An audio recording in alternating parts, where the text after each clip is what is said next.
So, if you ever come across someone who thinks that you're inexperienced because you follow the rules, you should probably stay away from them and don't really take no advice from them, because they probably learn from somebody who don't follow the rules or have bad habits, and they're teaching them bad habits. And I find that common amongst men and some of the females who really only got into the industry because of some dude that they were either dating, or some dude was like, let me put you in here, and he could just pretty much tell her whatever, and she wouldn't even like do the research to figure out what's true and what's not.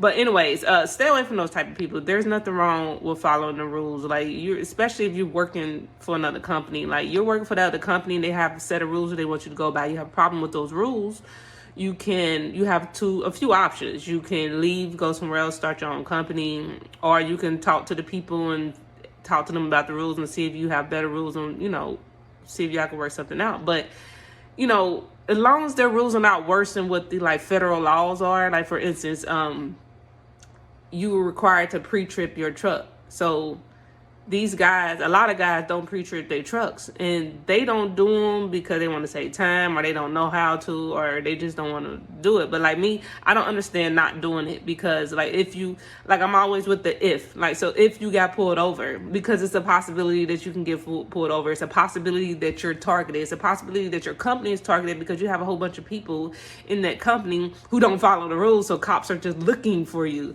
So why not pre-trip your truck? You're literally signing a document that says that you did it. So when you get pulled over, the excuse is, oh, it was dark, I didn't want to climb under there. It's not a good enough excuse, because you are a professional. Having those licenses mean that you are a professional. The cop doesn't care that it was dark and you didn't want to get under there and look under the truck. Like, that's, for more than 20 years, I've been in construction or heavy equipment operating trucks. I've been in the industry, and that's what I was taught, back then, when there wasn't that many females doing it. And there were females before me, like, driving trucks.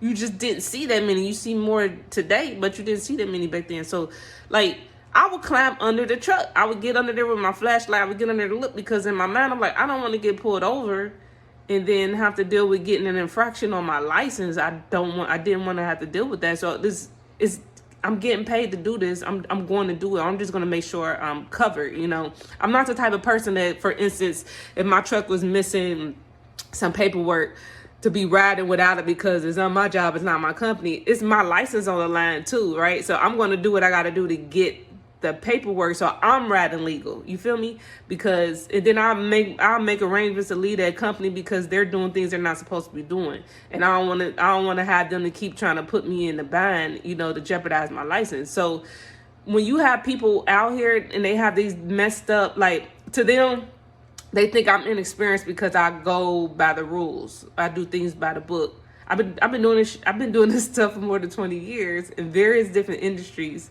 working with various different people. So you have less experience than me, and I've been in more situations than you. You had the audacity to sit here and say I'm inexperienced because I'm following the rules. Like, that doesn't make any sense to me. But to some of these